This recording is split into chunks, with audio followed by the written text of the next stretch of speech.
If you bought the F-4S and don't know how to use it, don't worry, I got you covered. Top tier adds a lot of new mechanics to learn, and Gaijin never updated their tutorials, so I made this video to help new F-4S owners. This video is focused on the F-4S, but most of what I say will apply to all top tier jets. I'm not going to suggest specific keybinds because everyone's control layout is different and unique, and you should just use what works for you. I want to quickly mention crew first. Expert qualification is really expensive at 1.7 million SL, but if you're going to be playing a lot of matches in this plane, I do think it's worth it if you can afford it. Moving on to custom loadouts, which you can get to by going to modifications, secondary weapons, and then hitting create. I always recommend taking the gun because it doesn't affect flight performance very much and it very often comes in handy. Your 4 fuselage sparrows are a no-brainer, then it's up to you if you want to fill the next slots with 4 sidewinders, 2 sparrows, or a combination of 2 sidewinders and 1 sparrow. 4 sidewinders is traditional, but I personally find I get the most value from 2 sidewinders and 1 sparrow. At this point you can add bombs if you want, but I don't recommend it because it takes your focus away from fighting. Save the loadout, select it, and while we're here make sure to select mixed countermeasures so you can have chaff and flares. I don't recommend flare priority because it reduces your total number of drops from an already low 15 to just 10. You can change your cannon ammo belt if you want, but I think default is fine, and as a bonus you will save 780 SL every game, which does add up over time. On the F-4S, you need to use selected weapon mode so you can choose which type of missile to fire. The keybinds you need for this are switch secondary weapons and fire secondary weapons. When selected weapon mode is enabled, you'll see arrows pointing to your primary and secondary weapon. Your cannon is always the primary weapon, so any other weapon is considered to be a secondary weapon and can be selected and fired using the 2 keybinds. The F-4S has a full ballistics computer, which shows you where your ordnance will land. It's always enabled for bombs, and it's enabled by default when you spawn with rockets. To enable your cannon ballistic computer, you can bind it to its own key or just use multifunction menu 3-1. When you have a radar lock on an enemy, the crosshair will attempt to help you hit the target. I'm planning on doing a full radar tutorial at some point, but here's the shortened version specific to the F-4S. First, go to Options, Air Battle Settings, make sure cyclic switching and constant elevation are turned on. These just make using the radar a little simpler. You can choose a rectangular display instead of a conical one as well if you prefer it. Next, go to Controls. The 2 controls you absolutely need to bind are Lock Radar on Target and Radar Beyond Within Visual Range Combat. If you have room, select Target to Lock and change radar mode are also important to bind. The rest are good to have, but if you're short on available keys, you can just access them through the multifunction menu. Your radar has 2 main modes, which changes how it detects and tracks targets: Pulse and Pulse Doppler. Pulse Doppler modes always have PD somewhere in their name, while Pulse modes don't. Use Change Radar Mode or multifunction menu 1.5 to switch between Pulse and Pulse Doppler. At the start of the match, your radar starts in Pulse mode, so you'll have to switch it to Pulse Doppler every time you spawn in. Pulse Radar, also referred to as Non-Pulse Doppler or sometimes SRC, is an older mode that works regardless of which direction the target is flying, but it is sensitive to returns from the ground called ground clutter, and it switches lock onto chaff very easily. In this example, I'm in Pulse mode, and when my target dives, I lose lock due to clutter and my radar can't pick him back up again. Using Pulse mode is pretty situational, and I rarely use it in the F-4S. Thankfully, Pulse Doppler is completely immune to ground clutter, making it a true look-down, shoot-down mode. It's strong against chaff and works best when the target is flying straight at you since it detects targets based on relative velocity. However, for the same reason it doesn't see ground clutter, it doesn't see targets that are flying perpendicular to your nose. In this example, my target turns 90 degrees, my radar loses him, and I can't get a lock again. Flying perpendicular to Pulse Doppler radar like this is called notching. The X-axis on your radar display always represents azimuth, with the center line of the radar matching the center line of your plane. The Y-axis can be one of 2 things. In Pulse Search, you'll see a range value here, in my case kilometers. In this mode, you can think of the display as a top-down view with your plane at the bottom. The display is scaled to the distance at the top. In this example, it's set to 19 kilometers, so a target at the top would be 19 kilometers away. You can change the range scale with Change Radar Scope Scale, or multifunction menu 1.8. In Pulse Doppler Search, you will see a unit of speed on the top right, like kilometers per hour. In this mode, the Y-axis represents relative velocity.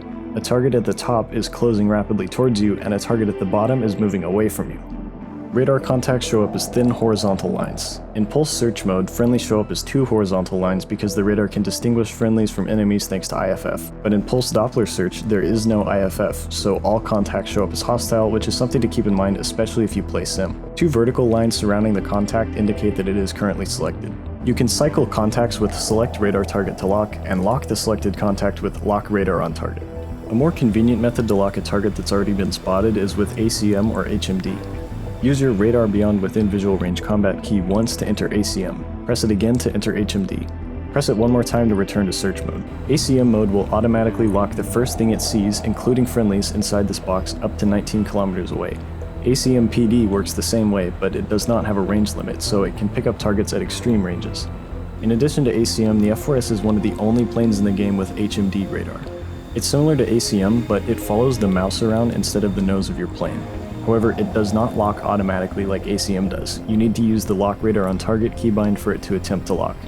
ACM PD will probably be your most used radar mode. Because it follows your mouse around, it lets you get a lock while you're turning in to get a launch. So in this case, the Mirage is coming in, I can put my mouse on him and get a lock before I can even get my nose around and fire the missile. The key takeaway from all this is that the simplest way to use the F-4S radar is by using HMD PD mode. Just put the box on the target, use the radar lock keybind, and you should get a lock.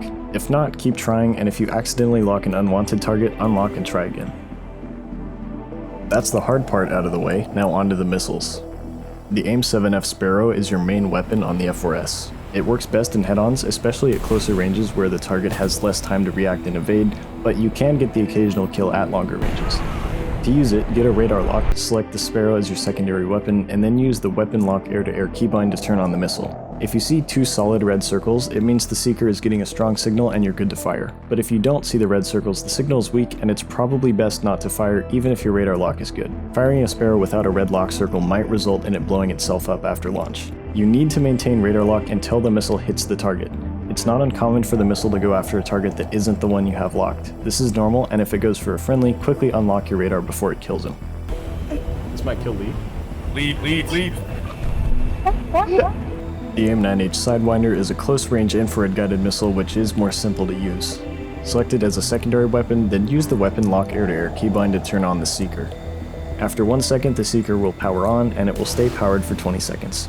Because the F-4S has a helmet sight, the Seeker follows your mouse around. The Seeker will snap onto heat signatures, and if it snaps onto something you don't want it to, like a flare or a teammate, tap the weapon lock key to reset it.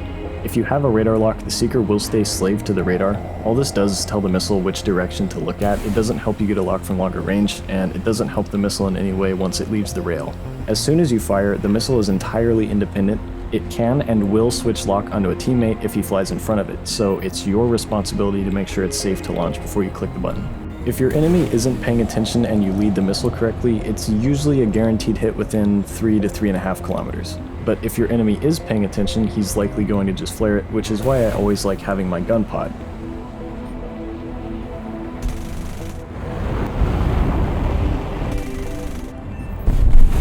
So that's how you kill stuff, but it's equally important to know how not to die. The most important survival skill is your vision. You need to look around constantly. There's no incoming missile warning system, so you have to spot incoming missiles with your eyes. When there is an incoming missile, you can use countermeasures to help defeat it. The Fire Countermeasures keybind will fire 2 flares and 2 chaff every time it's pressed, meaning you only have 15 taps of the countermeasure key, and unfortunately you can't fire flare and chaff separately. Flares help decoy incoming IR missiles. Start by turning off your afterburner to make your plane have a smaller heat signature. Usually 1 tap of the flare key is enough, although if the enemy is shooting a missile from directly behind you, you might need to throttle down and use flares in groups of 2 or 3 to successfully decoy the missile. Try to avoid common flaring mistakes such as leaving a flare trail to your plane, leaving your afterburner on, or wasting flares. Radar missiles take a different skill set to defeat, since chaff does not work the same way as flares. There are 2 main methods to defeating a radar missile. The first method is to turn 90 degrees to it and drop some chaff. This will work against any radar missile in the game if done correctly, but it requires a bit of effort. I find I get best results if I use chaff while I turn through 90 degrees. The preferred method is to just fly very low. When you hug the ground, incoming radar missiles might get close, but if you do it correctly, they won't hit you. Doing it this way doesn't require that you break your own radar lock, and you don't have to change direction. Keep in mind enemies will use this against your own Sparrows as well. Your RWR is this circular indicator that alerts you of incoming radar waves. It's a top-down view of your plane. Periodic pings indicate the direction to a radar in search mode, and a solid lock tone indicates the direction to a radar that is currently locking you. Your RWR has blind spots above and below your plane. There's no CW alert for incoming radar-guided missiles, but a radar missile launch will always be accompanied by a radar lock warning. However, if an enemy launches a missile at you without setting off your RWR, it's likely an IR missile, so get ready to flare it. Okay, I know that was probably a lot to take in, but if you can learn how to fly the F-4S, you'll be set when you make it to top tier. The goal of this video is really just mechanics, so if you want more specific gameplay advice, I'll link some recommended videos in the description. Top tier can be difficult, so don't set unrealistic expectations for yourself. Keep at it, and your performance should improve with time. Thanks for watching.